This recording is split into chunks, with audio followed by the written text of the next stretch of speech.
All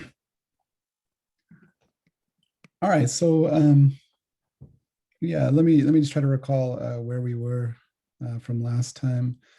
Um, Maybe just say a few words to bring us back up to speed. So last time I started discussing these kind of general features of generalized Taylor-Ricci flow. So yeah, um, to start, we wrote it down as this system of equations, which is the generalized Ricci flow, but also coupled to flowing the two complex structures. And we proved that it does preserve all the generalized Kähler data. And then we also kind of saw this maybe more convenient way to think about it. So we took the evolution equation written above and pulled everything back by some family of diffeomorphisms to fix the complex structure I. And then it just becomes pluriclosed flow on the I complex manifold. And here I include the beta flow as well. And so then I is not changing, and then J evolves by this Lie derivative term. Okay. And then, yeah, so I wanted to get into the analysis of this, and to do so, well, I guess maybe also just to recall, we discussed expressing it as a flow of the big generalized complex structures as well, using this formula. And then I wanted to focus a bit on this commuting case. So, and I'll keep going with that today. So by the commuting case, what I mean is a generalized Kähler structure such that in the bi-Hermitian description, this Poisson tensor sigma just vanishes, which is the same as I and J commuting as endomorphisms. And the key point is that you get a splitting of the tangent bundle in this setting. So in a sense, it's almost like you can kind of forget about J. You just really have a complex manifold and then some extra splitting of that complex manifold. But in any case, we say Q is minus IJ. And then because they commute, then Q squares to the identity.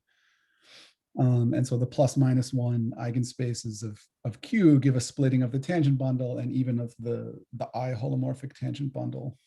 Okay. And then this yields splittings of sort of all the associated bundles and a splitting of the exterior derivative as well. And this is all due, I think I state further down. In any case, this is basically all due to Marco and Vesti in this paper from a few years ago.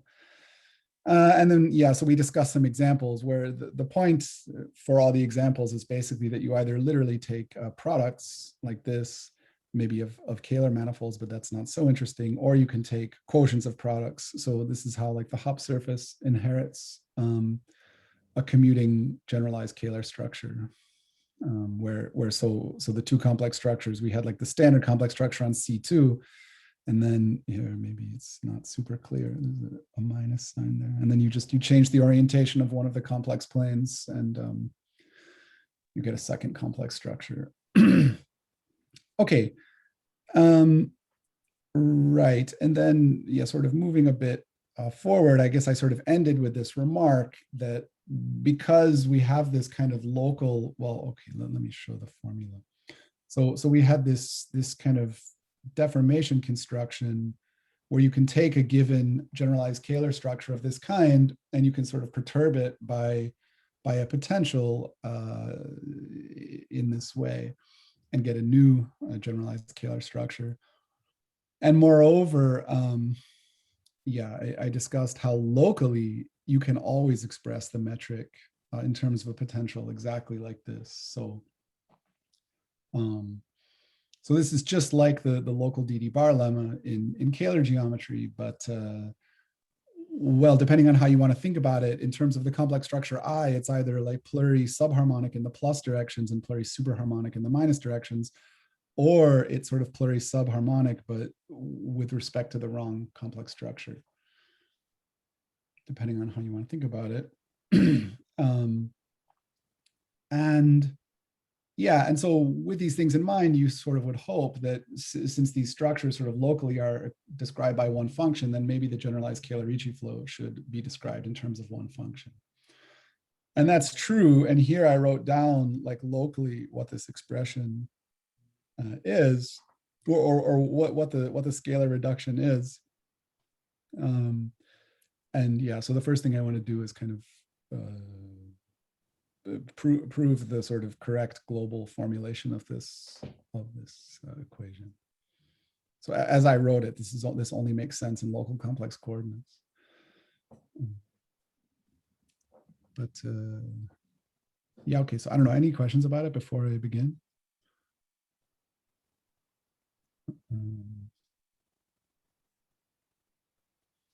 Okay, so so the key point is going to be some curvature formulas.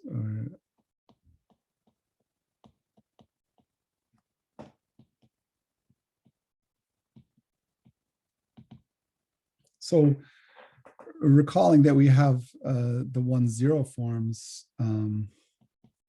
split now in terms of what we could call plus and minus. And as before, I'll say this is like a rank K bundle. Rank K. This is rank L. You know, we get some naturally associated determinant bundles. So we get, say, determinant lambda plus, which is just like lambda plus to the kth power, and then determinant lambda minus is lambda minus to the lth power. And if we fix really just a Hermitian metric H,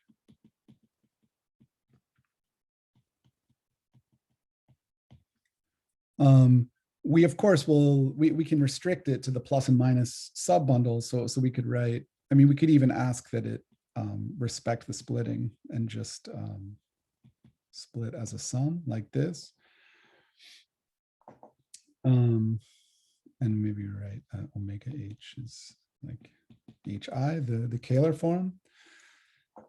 And then, well, and then we could write, say, omega H is omega H plus omega H minus. And we get metrics then on these determinant line bundles. So the point is we can sort of interpret, we get this kind of like splitting of the volume form, if you like. So like omega H plus to the K is like a metric.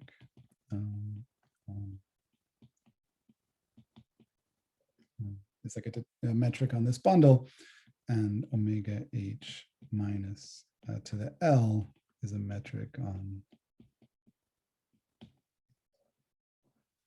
on this bundle. And so these have some associated Chern curvatures. Okay, so I can take, say, I mean, so these are Hermitian metrics on these holomorphic vector bundles. So they have unique Chern connections, and those Chern connections have curvature. So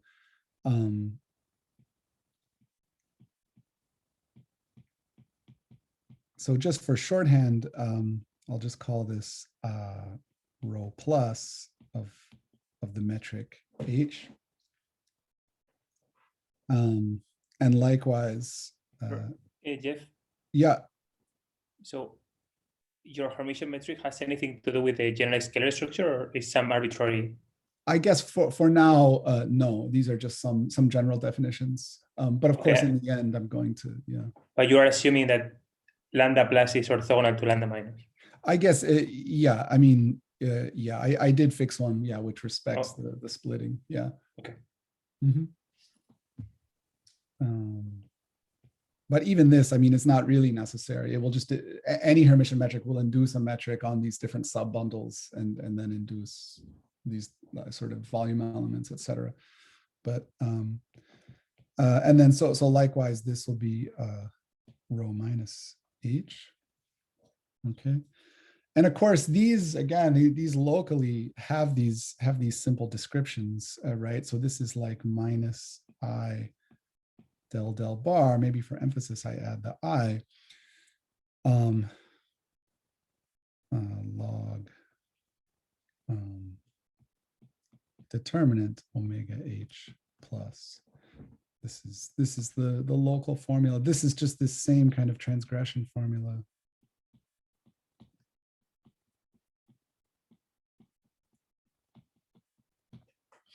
Okay. And then likewise, and this is minus I del I bar log determinant omega each minus. Okay. Okay. But then furthermore, furthermore, I'll allow myself to project these. So I mean, these are 1-1 forms on the I complex manifold, but of course then I can just as a differential form, I can split it into, again, using the splitting of the tangent bundle, I can consider the piece which is in like the plus plus direction and in the minus minus direction. So for instance, rho plus plus H by definition will be the projection onto 1-1 forms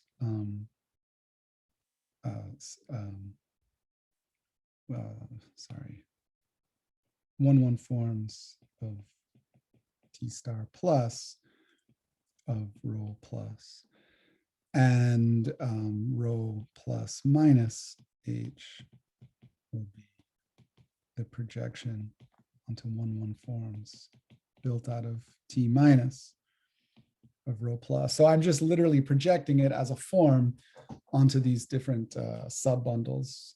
And then of course, similarly,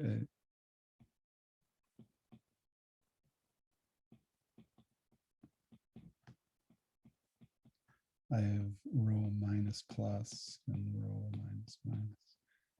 Okay, so I can take the curvature of this minus piece and then project that as well onto these different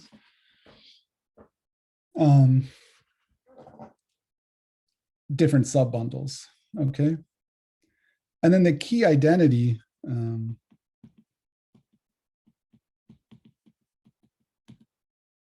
is that if I take the Bismuth-Ricci curvature of the I complex manifold and then look at the I11 projection, then that is exactly expressed in terms of these curvature operators as follows. So this is rho plus plus minus rho plus minus minus rho minus plus and then plus rho minus minus. Okay, so it's a lot of signs. But in any case, this is the identity, and we'll sort of unpack in a more simple way what really is going on here. Okay. So this is just some lengthy computation which can be worked out. But then what this leads to, sorry, Jeff, what do you mean by lambda 11 T plus star? I don't understand. Yeah, so I guess in this case, sorry, what I mean by this is like this one would just be like T minus star wedge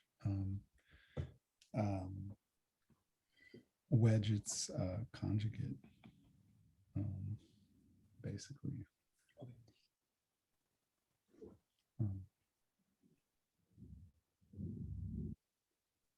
And then likewise for the plus.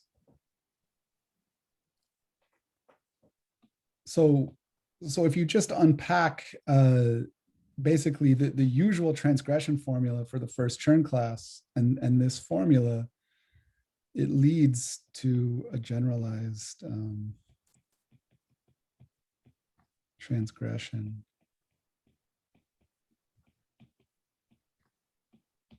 for this Bismuth-Ricci curvature, which looks like this. So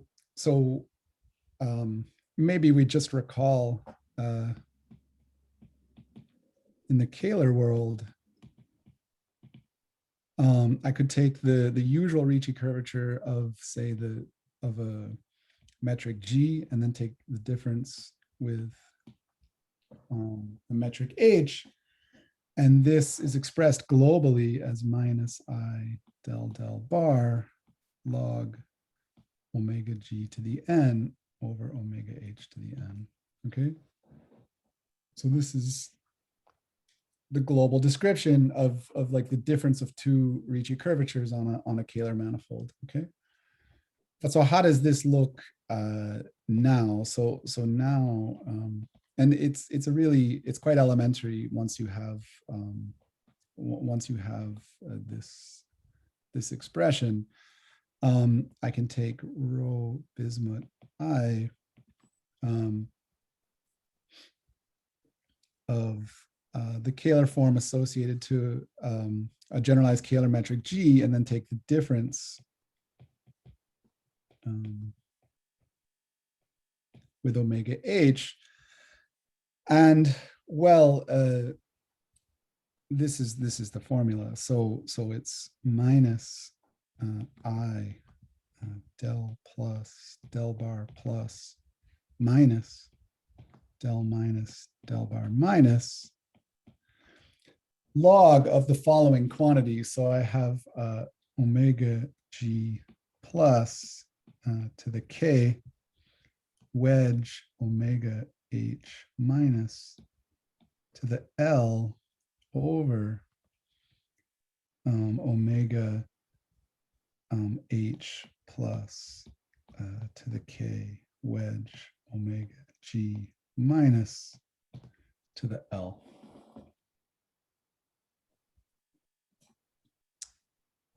Okay, so so this is a formula, and what do you, well, there should of course remind us of this one, but there's some funny signs around. So on the one hand, we have again this this minus sign here appearing on the del minus part.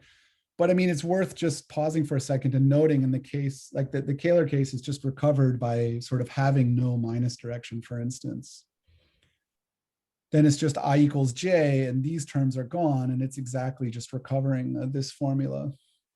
And also I equals minus J can sometimes, you can interpret the Kähler setting in this case as well. And then you can actually see, again, the signs are sort of working out to again recover a version of this formula. Okay. But somehow they're just, well, they're just mixed. So we're taking, we sort of construct two volume forms, one using like the plus part of G and the minus part of H, and then the plus part of H, and then the minus part of G in the denominator. And these are the two volume forms that need to be, whose ratio is determining this difference. Okay.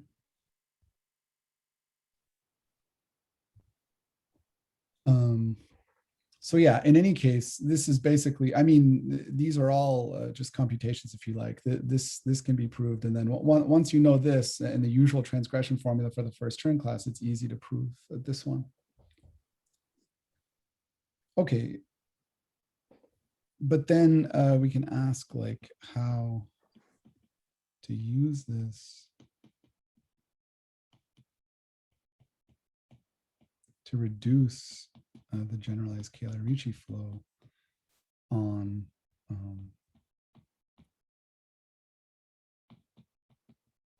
when you have some initial data where the complex structures commute. Okay.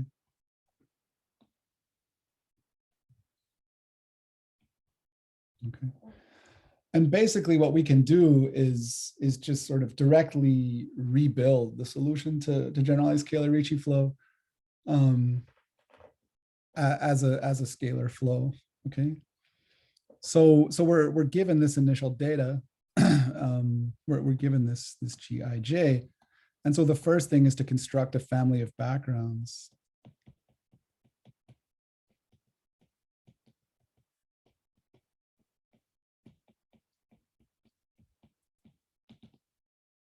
So I'll just say, maybe it's easy to, yeah, let me just say that the Kähler form with respect to these, we'll call them HT. So omega HT by definition, well, I'll take the initial G0 say. I'll take the initial Kähler form associated to G, and then just subtract off T times the I Bismuth Ricci 1, 1 of any background, let's just say H0 or something, or no, let me make it G0, it's fine. Okay. And for now, maybe we don't worry about this, of course, is at least positive for T small. Of course, in general, just like in the Kähler case, you can make this sharp by sort of, there's some sort of cohomological criterion in terms of like Epley cohomology and the first Chern class that shows you how far a time interval on which one can construct some family of background metrics like this, which is positive. Okay. So again, there's a sort of cohomological framework where you're just sort of like moving within some positive cone, and you want to stay in that positive cone to be able to set up your equation against some fixed background. Okay. But okay, so with these background metrics in place,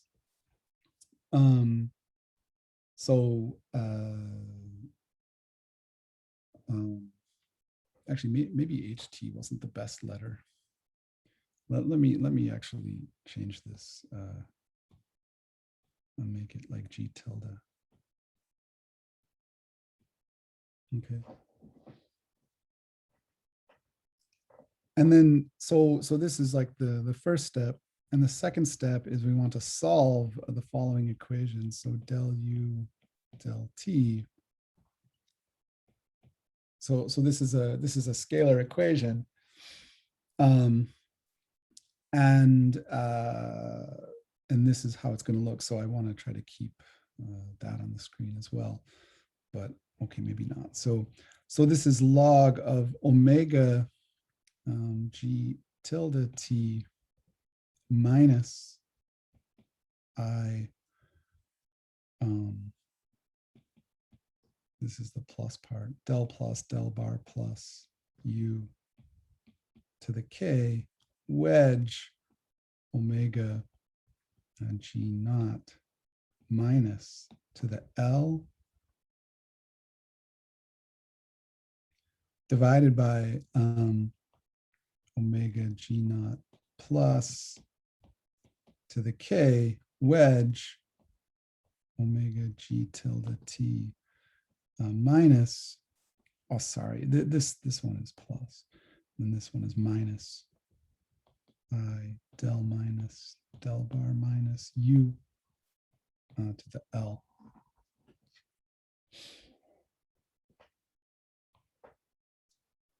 Okay, so again, this might look I don't know, a bit strange or a bit formidable or something, but it's just, it's worthwhile to keep in mind, just like what we did in the Kähler case.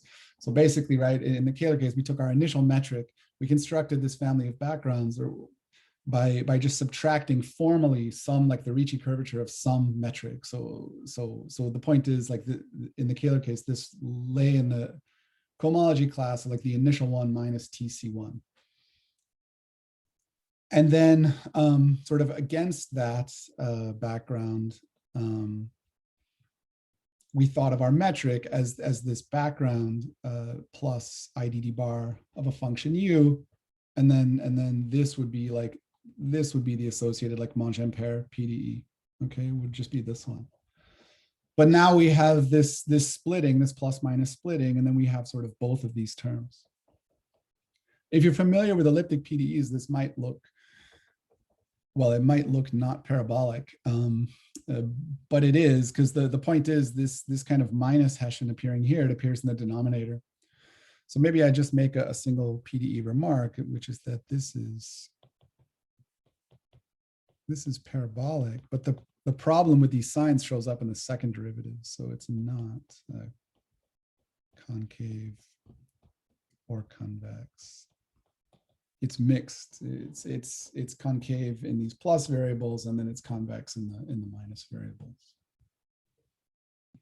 Could you say what it means to be concave or convex in more detail?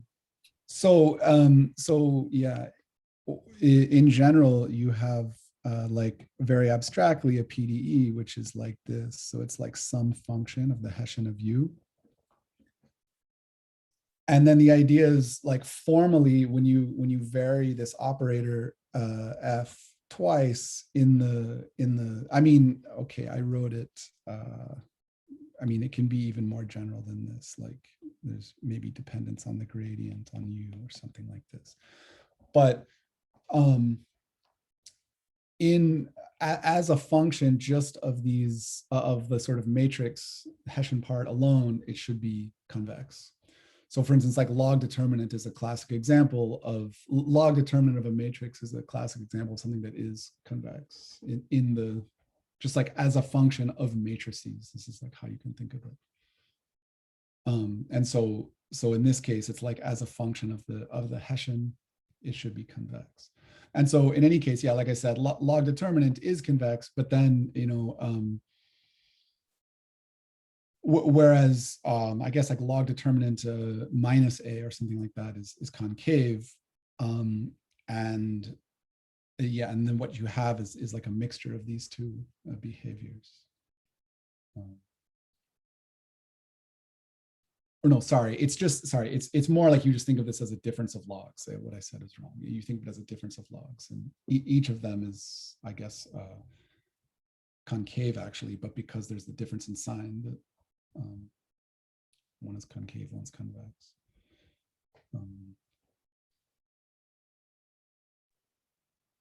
But So yeah, but this, what is that, Jeff? What is that you cannot prove because it's not concave or convex? well, it doesn't really, well, it doesn't stop any of the most basic theory. So maybe, yeah, like the reason this is significant from a PDE point of view is that there's no immediate generalization of Evans-Krylov. So this sort of fundamental point in this theory of fully nonlinear PDEs is this Evans-Krylov theorem, which is that if you have sort of a convex, either elliptic or parabolic PDE, and then you have uniform ellipticity, so yeah, like in which in this case is sort of like uniform upper and lower bounds on the metric, then you immediately get this C2 alpha estimate for the function U, which then sort of immediately allows you to apply all this standard Schauder regularity theory to sort of conclude your solution is smooth. But of course, well, I mean, the way I gave these talks, I sort of gave it out of order. So this was one of the first like versions of pluriclosed flow I tried to solve. And then, you know, you can sort of see that you have this really serious issue that you don't have this generalization of Evans-Krylov. But we eventually found some way to overcome it, but that eventually led back into this sort of generalized metric version of, but there exists this general estimate from pluriclosed flow, right? So even more generally for this pluriclosed flow, we proved that as long as the equation is uniformly parabolic, as long as you have upper and lower bounds on the metric, then the metric will be in C alpha. So this is what like, and we proved it. I only really discussed the proof from this kind of like Calabi/Yao C3 estimate point of view. So yeah, like for Ricci flow, it's a strange case because like this sort of Calabi C3 estimate was known before Evans-Krylov theorem. So the Evans-Krylov theorem is this very general thing from PDE theory that only requires this like hypothesis of the operator basically being concave. But in the case of Monge-Ampere equations, it's just a much, well, there's just more structure. And so you can get this like kind of simpler, more geometrically flavored estimate by just estimating like the difference of Chern connections, like I discussed.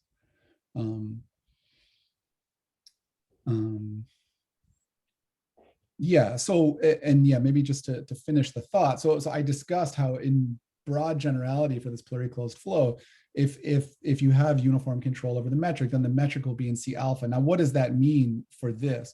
So I didn't even, I guess, finish writing it down. But the point, of course, is that this metric omega g tilde plus IDD bar u is going to be, that's the solution to generalized Kähler-Ricci flow. And so bounds on the metric there, well, that's bounds on the metric. And then like a sort of C2 alpha or a C3 estimate for U is like a C1 estimate for the metric tensor, right? And so that's what we already have from this general theory of pluriclosed flow. So the point is, I said that there's no immediate generalization in the sense that we can't like quote these theorems, but then by using this like the generalized metric, basically this sort of generalized Hermitian metric, and then studying the difference of Chern connections associated to that, you do get to prove this estimate in great generality. But I guess maybe the point is, I sort of, well, we initially figured out that it should work basically by studying this version of the equation because of these like Legendre transform tricks. But yeah, I don't know. I guess the question is maybe long gone, but does that help, Francis? Yeah, thanks. Okay.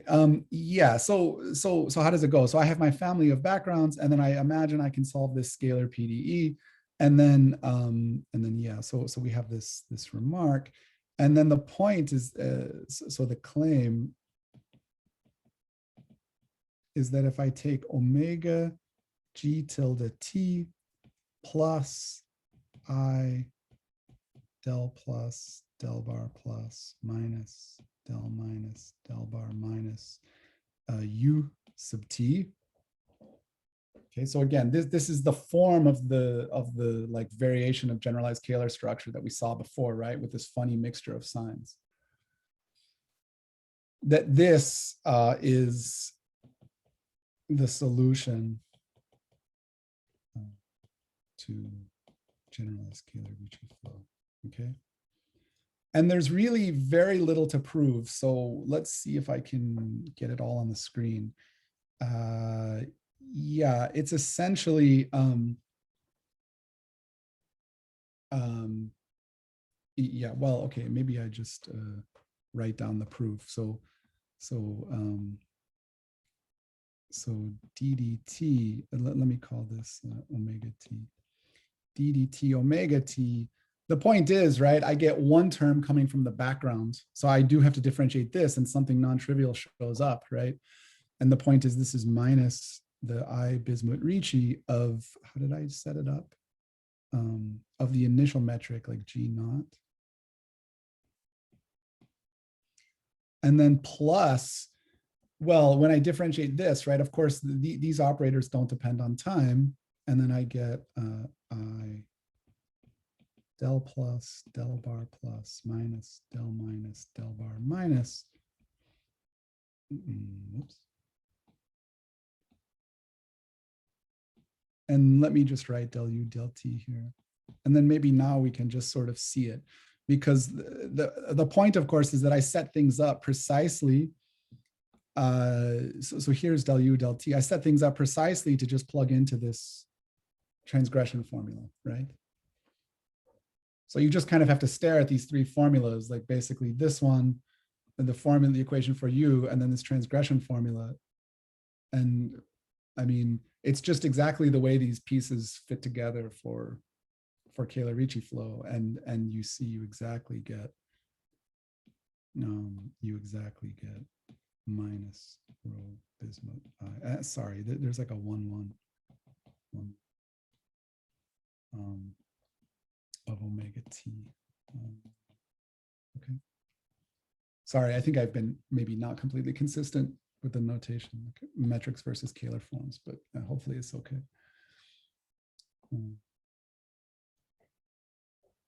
So yeah, yeah, maybe again, just to try to emphasize really the point. I know it's like some kind of formulas just flying around. We already sort of knew, because of this earlier work of Vesti and Marco, kind of what it meant to deform a generalized scalar structure of this type, that this was sort of the right scalar deformation.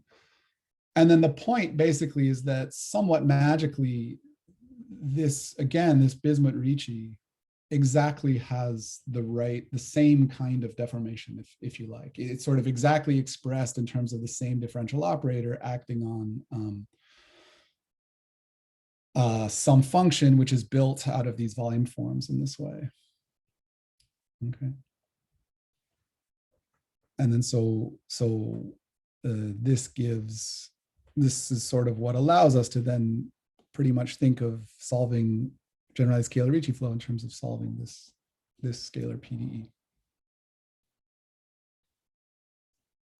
Okay, and maybe I just add one further remark.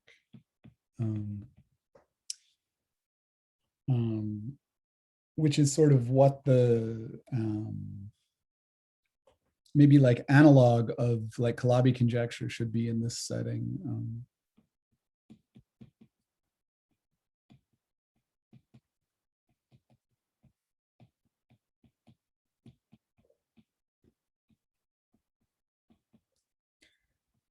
And here we have to be maybe a little bit more careful. So I'll write it as follows. So I will assume there exists omega plus minus. These are in the determinant bundles of lambda plus minus holomorphic volume forms.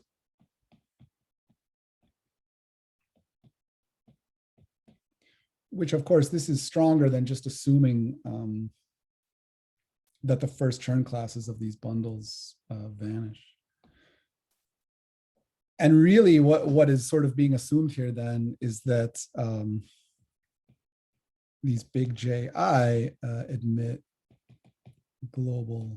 a description in terms of global pure spinors.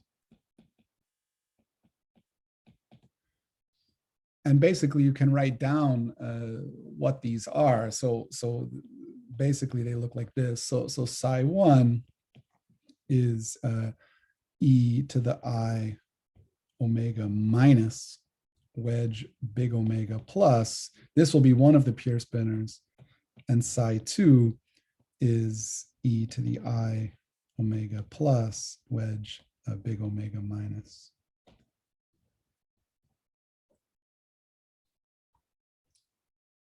And again, this should sort of, again, like remind you of the Kähler case, right? So if like one of these bundles is non-existent, if the minus bundle isn't there, then we're exactly seeing like this term would be gone, and the first spinor is just giving us the complex structure, and the second spinor is giving us the Kähler form. But they're just mixed. They're mixed here. And what you might hope for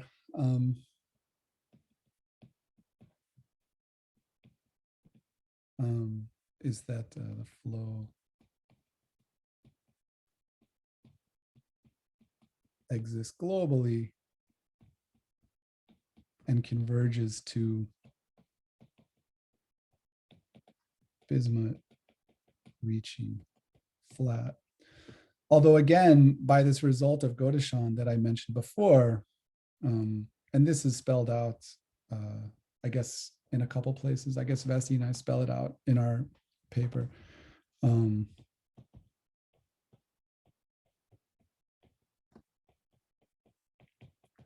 It would in fact be Kähler,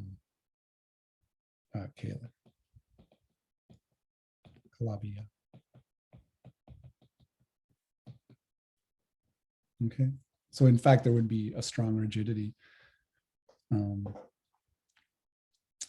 And also in this setting, I wanted to also give just like a slightly different point of view on this transgression formula above. We also does that mean that both complex structures are Kähler?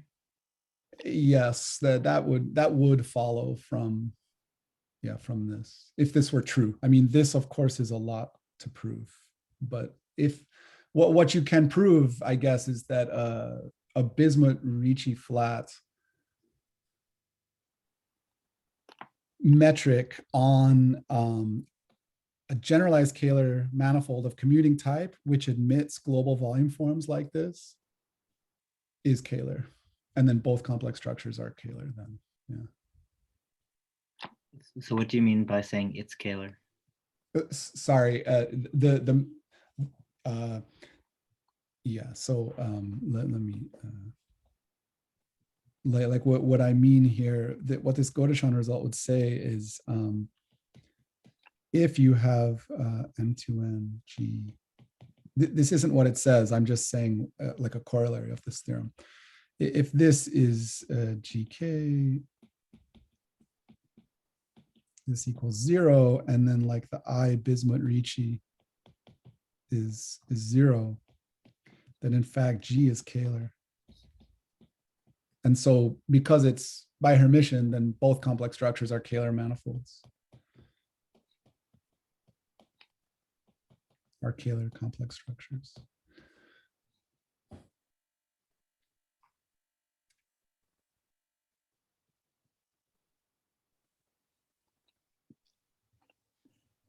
But yeah, but again, this is maybe a big, a lot to prove. So the result of Godeschon is specifically for this generalized scalar of commuting type? No, yeah, no, it has nothing to do with this. So yeah, so what this says is if you have what this says is if you have C1 is 0 in Bot-Chern, and this fact that it's like Bot-Chern versus classically is very crucial to why this is true. So for instance, the Hopf surface is a counterexample otherwise. And it's quite general really. And I guess he only needs that the Chern scalar curvature is positive. Then the Chern scalar curvature equals 0. So it's a very general but powerful statement in just like Hermitian geometry. But then the point is, the point. So this is really what the theorem says. But then the point is that this Bismuth-Ricci also has this following expression as, sorry, I have upper and lowercase s's, I guess. This is like this like Chern second Chern-Ricci curvature minus an operator I call Q. And the point is you take the trace of this. So 0 equals trace omega rho bismuth I. So assuming rho bismuth vanishes, then this equals Chern scalar. And then I don't want to write down this Q, but the point is the trace of Q is just norm torsion squared. So you have exactly the setup of his theorem. So the Chern scalar curvature is non-negative. But if you, again, assuming it's 0 in Bot-Chern, then the Chern scalar vanishes. And once the Chern scalar vanishes, the torsion also vanishes.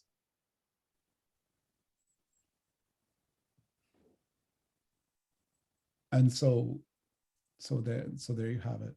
And again, just to really emphasize, this sort of Bot-Chern point is crucial because Hopf surface, this standard Hopf metric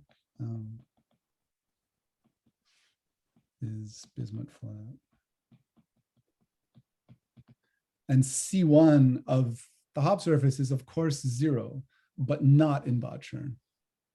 So, you know, this somewhat delicate complex analytic point is absolutely crucial to this kind of rigidity, to this kind of like Kähler rigidity.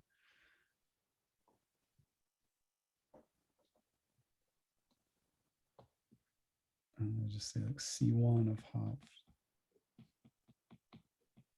equals 0 in like H2, but not in Bot-Chern.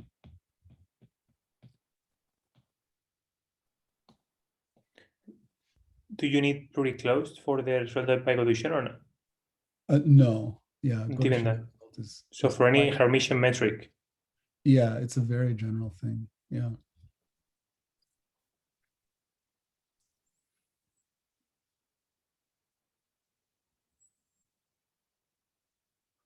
Well, perhaps just say that the Godeschon result is just a Bochner type.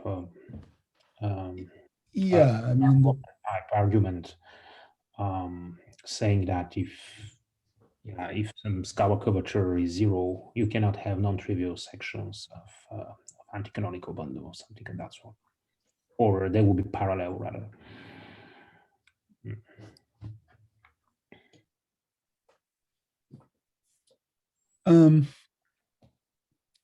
So, okay, yeah.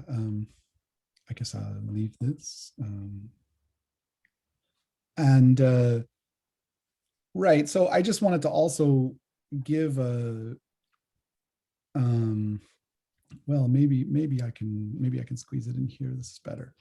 So we can give a nice formula for the Bismuth-Ricci that again sort of like rhymes in a natural way with what's going on in the Kähler case. So in fact, you know what? No, I don't want to write it there. So maybe instead I'll just.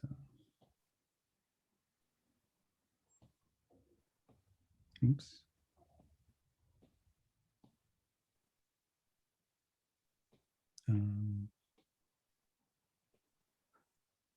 I'll just recall it here, and then in fact,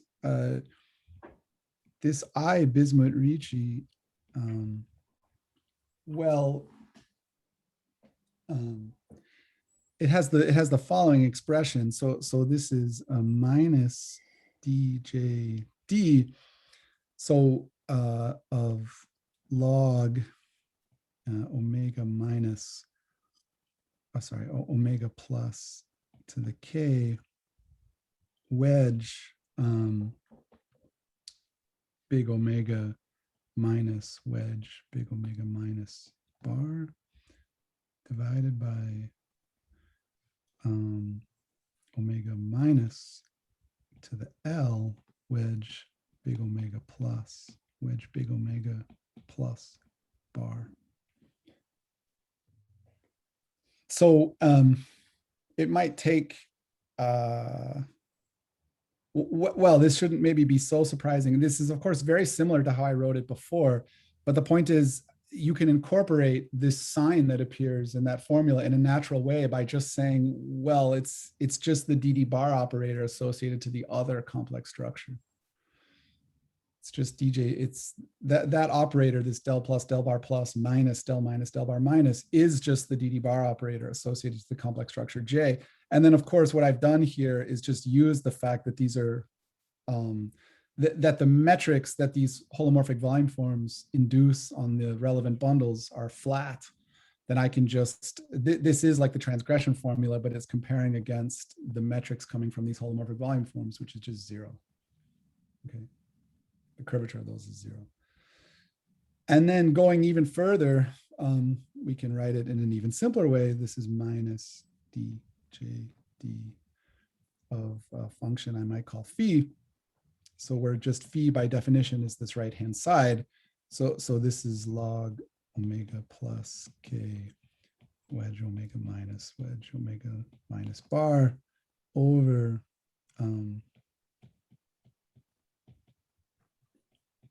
over this term. But the point is that this is exactly, I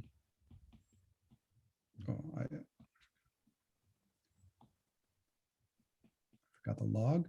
So this is exactly this sort of spinor norm ratio. Okay.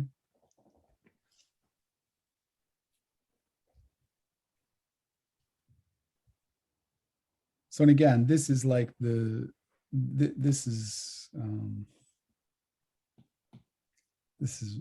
the sort of like Calabi-Yau quantity discussed like in Marco's thesis. So in Marco's thesis, he discusses like a Calabi-Yau equation, which is exactly asking that this ratio be constant. And you can see that, of course, that's just exactly saying that the I Bismuth-Ricci vanishes. Okay. Sorry, I missed the point of why can you conclude that the first in class is 0 input churn for the commuting case? Well, you have a metric whose Chern curvature is just like flat 0, right? Because I now have like a holomorphic volume form. So Yeah, but you're having the two, so you like the wedge of the two give you a Yeah. Oh, okay. Exactly, yeah.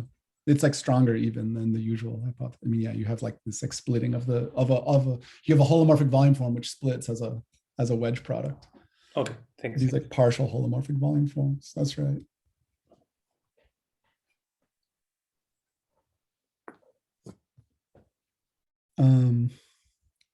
So yeah, and then let me just I guess state I didn't really want to maybe get too far into the proofs. So maybe I'll just say a few words about the proofs. So here's one theorem you can prove, and again I'll state it slightly informally. This is proved in the book. So if you have M2N G naught Ij generalized Kähler and I and J commute, and suppose so I make two hypotheses. One is that the rank of the minus bundle is 1. And second, that the first Chern class of T minus, so it's a line bundle already, is non-positive. Okay. Then the generalized Kähler-Ricci flow with initial data G naught exists on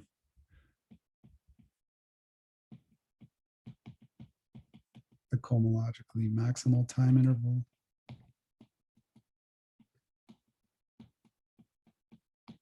So by this, I just mean we sort of discussed this conjecture where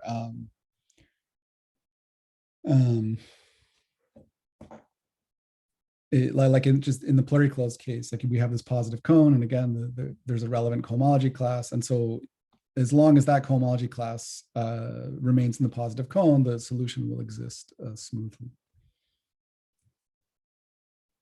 And so as like as a corollary of this, let me instead of maybe getting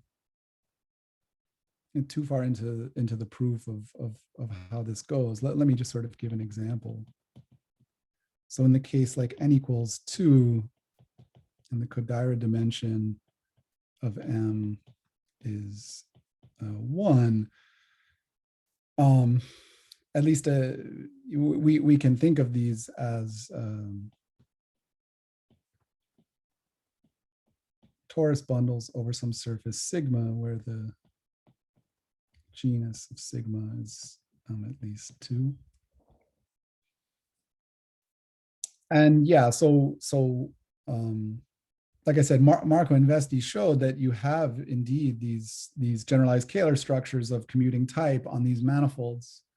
So these are fibrations, and basically the point is the splitting of the tangent bundle exactly corresponds to the fibration structure. and it's easy to check. Well, so the rank of T minus being 1 is of course true, and then it's basically easy to check because this is a surface of higher genus that this C1 of T minus is non-positive. And so what happens in this case is you actually get global existence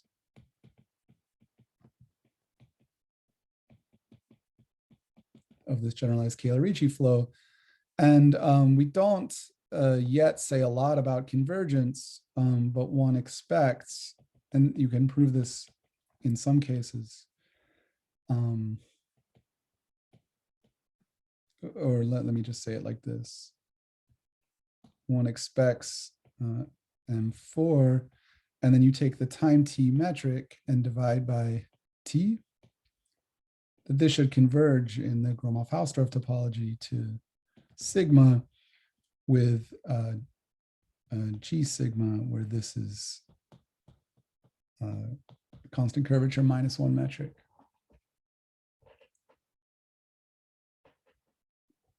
And this can be proved in some cases.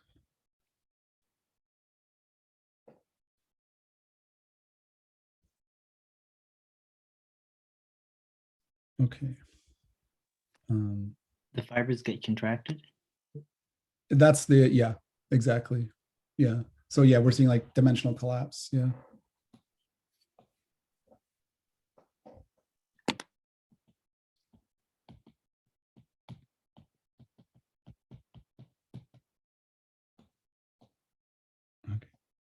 Okay. Okay. And yeah, maybe I'll just say a few words about like why it seems like maybe we have this really nice scalar PDE for, where did it go?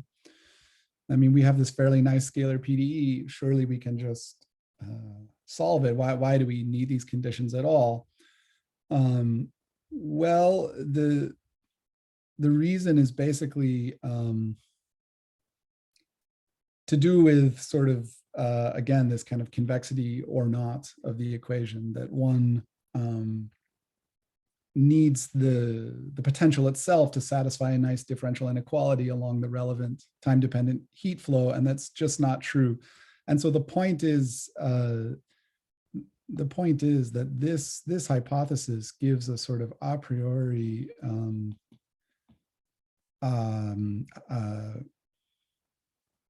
just an a priori estimate of bounding the minus part of the metric below. So basically, you can just try to measure the part of the metric on T minus. And I guess what I mean is there's just a sort of very direct maximum principle that in general has some complicated background terms that are hard to understand, but because precisely of this hypothesis, you can throw these background terms away and just get that part of the metric stays bounded below. And once you know that part of the metric is bounded below, then it acts a lot like Kähler-Ricci flow. Then the analysis is very, very similar. You can kind of just ignore these parts coming from the minus part of the metric, and then your equation just is very, very similar to Kähler-Ricci flow after that. And we can get the rest of the estimates. In fact, yeah, basically, once you directly estimate the metric on the minus part, the proof is very similar to what I discussed, like for Tsau's theorem.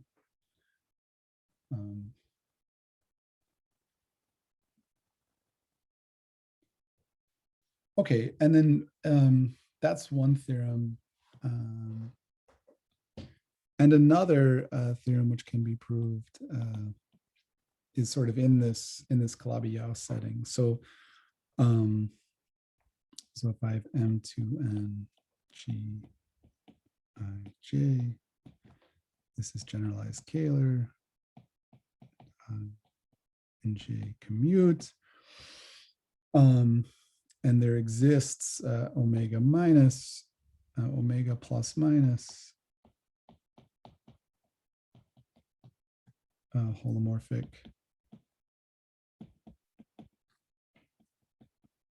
volume forms. Then the solution to generalized Kähler-Ricci flow with arbitrary initial data exists globally. Okay, so exists for all time. Sorry, I have to add one more assumption. Sorry, I have to also assume that this is a Kähler manifold. Okay. This is sort of technical. So this theorem, well, so let me just go back to this sort of remark about Calabi conjecture about what we might expect. We thought that as long as you had these global volume forms, that maybe it should behave like Zhao's theorem. We should have global existence. We should have convergence. And of course, if that all was true, it would follow, as I said, after the fact, that in fact the manifold is Kähler. So of course, we would like to not assume Kähler in the first place, but on the other hand, this probably is covering the general case to just assume it's Kähler. But of course, we would prefer not to assume that. But yeah, but then we get the optimal theorem. You assume that the metric is also Kähler with I? No. Yeah, there's nothing to prove. There's nothing new to prove in that case.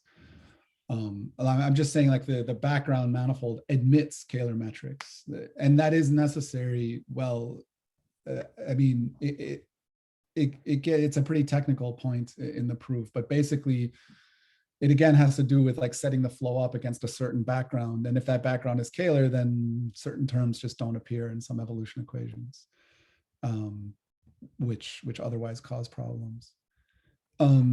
But I want to discuss one of the key ideas that's really, again, the sort of like sharp piece of structure here. So a lot of the proof of this probably is not ultimately the best way to prove it, but there's definitely part of it that's completely sharp.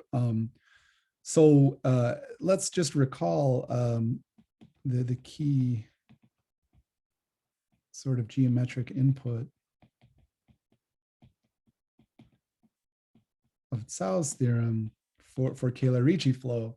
So there, what was the point is you study this function phi, which was a log of the time-dependent Kähler form measured against, at least you could think of it this way if you like, so omega wedge omega bar.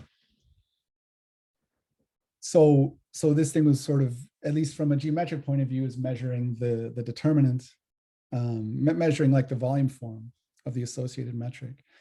But whereas a lot of the discussion is just sort of estimating quantities. I mean, here we had a very sharp estimate, right? So if we apply the time-dependent heat operator to phi, this is just identically 0. Okay. And this played a key role. On the one hand, it immediately gives us sort of control over the volume form.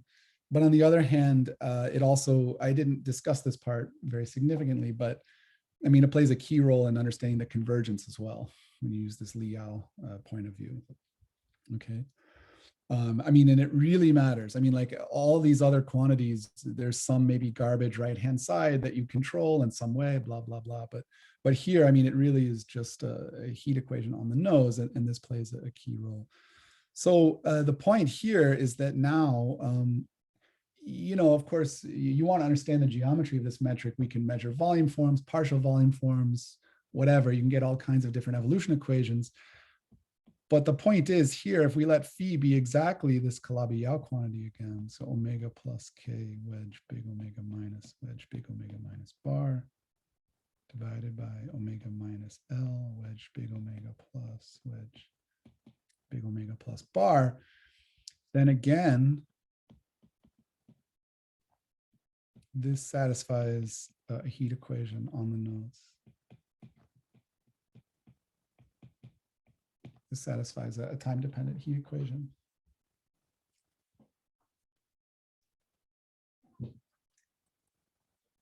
And it's a somewhat miraculous fact. I mean, it's, again, it's one of these things that, to my eyes, it's not obvious why you would want to study this unless you're thinking from the generalized point of view, where it's just obviously this is the kind of spinor norm ratio. This is the sort of Calabi-Yau quantity. And so from that point of view, it just becomes the right thing to study. And again, it just satisfies this kind of miraculous equation. And then again, yeah, without getting too technical, this immediately also implies a very strong estimate for the gradient. So again, this is sort of like a partial, like C1 estimate for the metric. This, in fact, will be less than or equal to the magnitude of the Hessian of phi squared. Okay. And this is basically, less than or equal to negative norm of like the Bismuth-Ricci squared.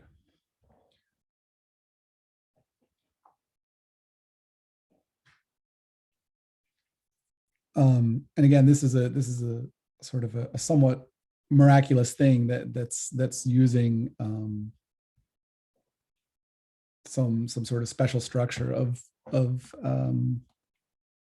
generalized Caylor-Ricci flow, in particular that this like h squared term that shows up has a positive sign. In fact, there's even more like useful negative terms on the right hand side.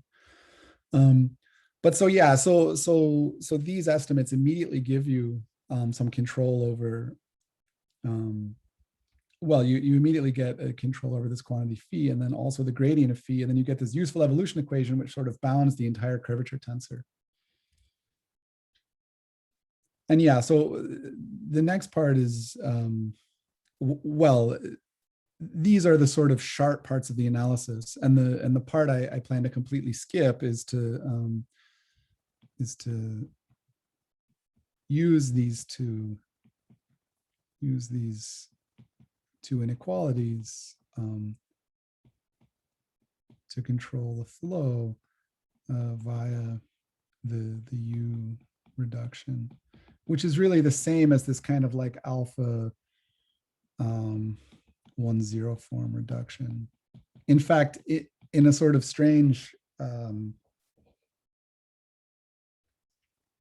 twist or something, it ends up, you don't really buy yourself all that much by studying this U reduction in the end. It turns out that this like sort of alpha reduction of pluriclosed flow is kind of a more convenient way to think about it in the end.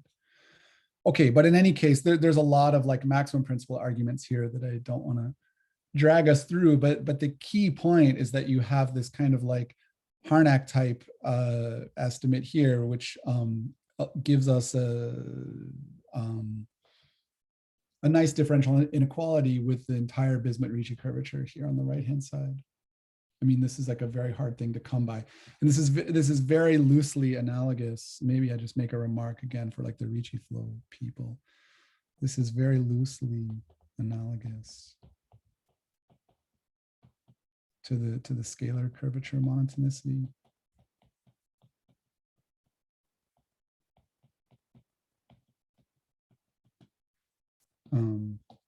I mean, this basic factor of Ricci flow is that you apply the heat operator to the scalar curvature. It's exactly the magnitude of Ricci squared.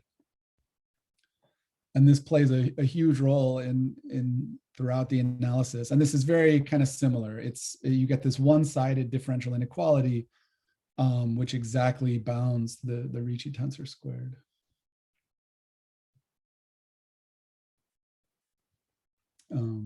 But again, it's not, it requires this kind of Calabi-Yau type background to hold. You need some special background objects to get it this sharp.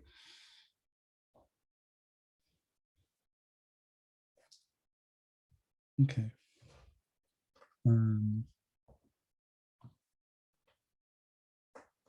So yeah, I guess maybe it's nice at least to just observe that Jeff, we have. Yeah. I'm a bit confused about how your general expectation fits the example on complex surfaces that you. So you were saying that in general you would expect this to converge and then to be Kähler, but in this example, so the only. I think is correct, right? So I think the only complex surface that, oh yeah, actually this is good to remark on. So the only complex surface that would satisfy the hypotheses of these, even forget the Kähler hypothesis, it follows actually after the fact. The only complex surface that can satisfy this is already a torus, if I'm not mistaken. Is that right? I think that should be right, Vesti, I think.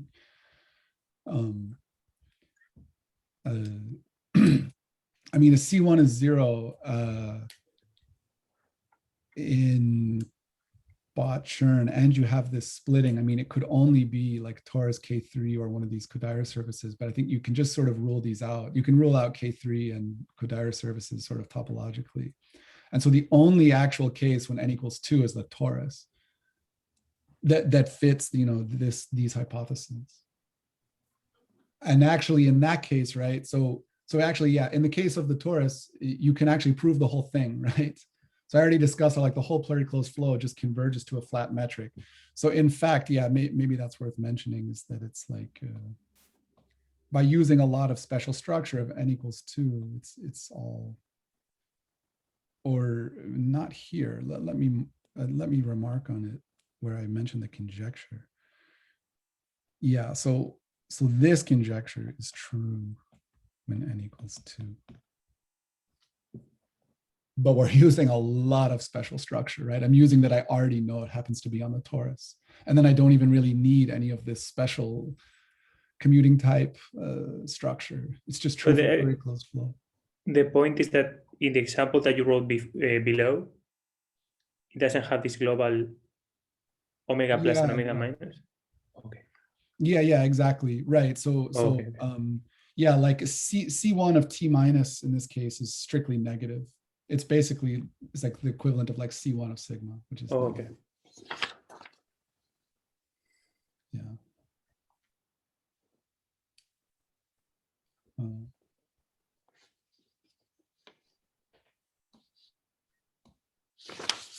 Okay, so yeah, maybe, okay, it's already 2:15. I guess this was all I wanted to say about this case. So maybe I'll just say a few words about next I plan to discuss this non-degenerate case.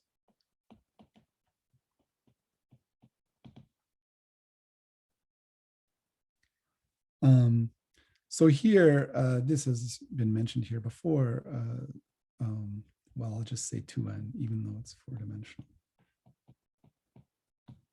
So here, this is generalized Kähler, where the tensor sigma, which is, recall, 1/2 G inverse bracket IJ, is a non-degenerate. This is the key hypothesis. And in a sense, this is these are the two sort of extremes of generalized Kähler geometry. Sigma vanishes, or sigma is completely invertible. And yeah, so actually, yeah, let me, before leaving, let me just make one remark I probably should have made a little bit earlier in terms of this scalar flow. So once you have the description of the flow in this way, it actually follows, you notice that it follows that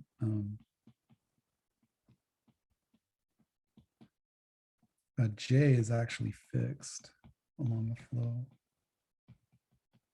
And we discussed how in general, of course, sigma at time t is always fixed and it's just 0. Okay. And this is actually itself related. We remember that the flow of J was supposed to be by the Lie derivative with respect to the difference of Lie forms. But the two Lie forms on a commuting type GK structure agree. So this is just 0. Okay, but in any case, yeah. So here in this commuting type case, the sort of both complex structures are fixed. So it's clear sort of the complex manifolds aren't changing in any way.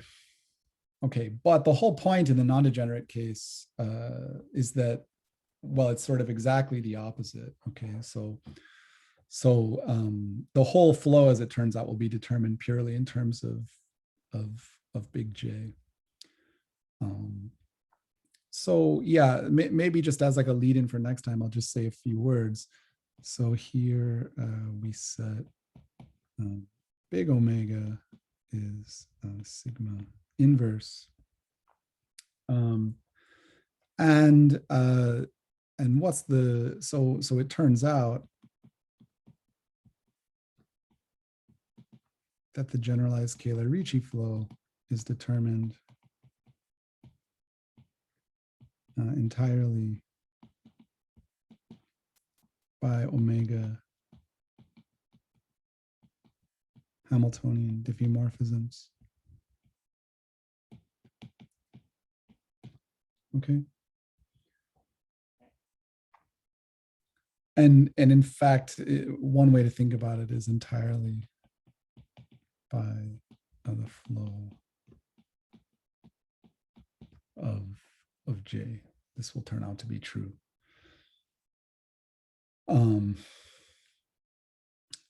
Yeah, so it's a genuinely